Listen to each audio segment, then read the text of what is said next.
Halo teman-teman semuanya, sekarang saya sedang berada di Kampung Wisata Payung Gelis yang ada di Kota Tasikmalaya, tepatnya di Jalan Penyingkiran, Kecamatan Indian, Kota Tasikmalaya. Kita ikuti perjalanannya.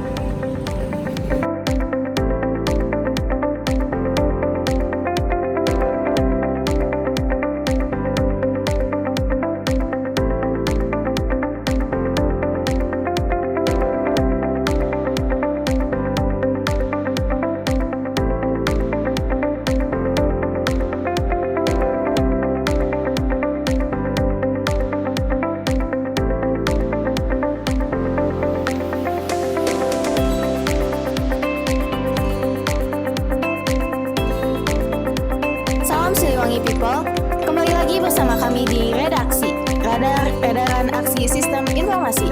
Kali ini kami akan membawa Anda pada seputar info mengenai salah satu ciri khas identitas nasional di Jawa Barat nih teman-teman, khususnya di Kota Tasikmalaya, yakni Payung Gelis. Saat ini saya sedang bersama Pak Sandi yang akan membagikan kisah tentang asal-usul Payung Gelis. Kalau berbicara sejarah ya mungkin dulu tuh di tahun 1923 ya masuknya ke kota Tasik itu yang membawanya itu warga keturunan Tionghoa waktu itu.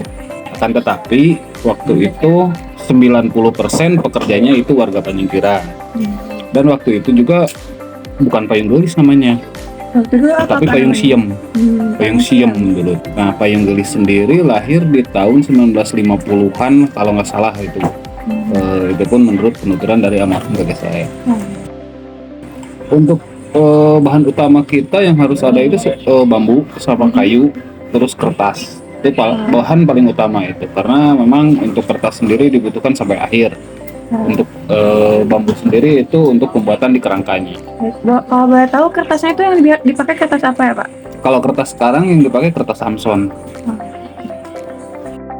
Yang membuat unik itu sebetulnya di Payung Gelis ini ya di lukisannya itu. Di lukisannya memang membuatnya unik. Jadi memang ya ada sejarahnya juga kenapa jadi ada lukisannya. Waktu itu memang seniman-seniman di Kota Tasik itu mungkin gatal dulu tuh gitu kan. Dan melihat penggunaannya itu kebanyakan dari mojang-mojang gitu kan. Jadi kebanyakan perempuan. Masyarakat sekitar di sini mungkin kalau menurut saya sih kurang ya. Kenapa mungkin mereka menganggap untuk Payung Gelis ini kurang nggak aneh gitu kan, nggak unik atau apa gitu kan, karena mungkin mereka melihat tiap hari. Terbiasa ya? Iya, udah terbiasa melihat tiap hari dan nggak ada keunikannya gitu kan buat warga sekitar ini.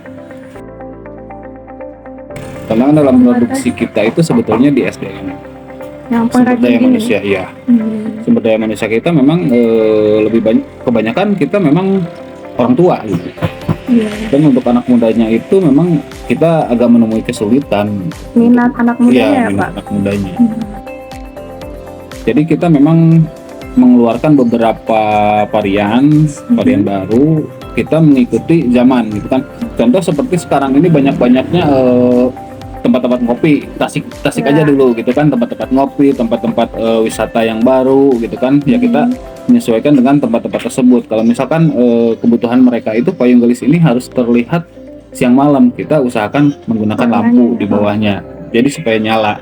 Jadi siang malam bisa digunakan juga, dan itu payung harus outdoor juga kuat.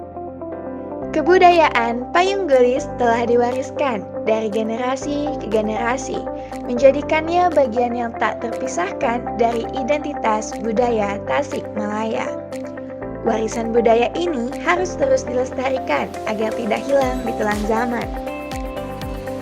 Pada berbagai acara adat, festival, dan upacara, Payung Gelis hadir sebagai simbol keindahan dan kekayaan budaya Sunda yang penuh dengan nilai-nilai gotong royong.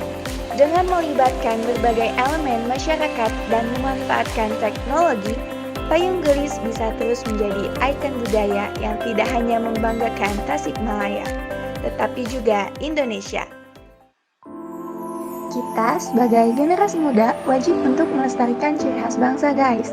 Salah satunya Payung Gelis ini.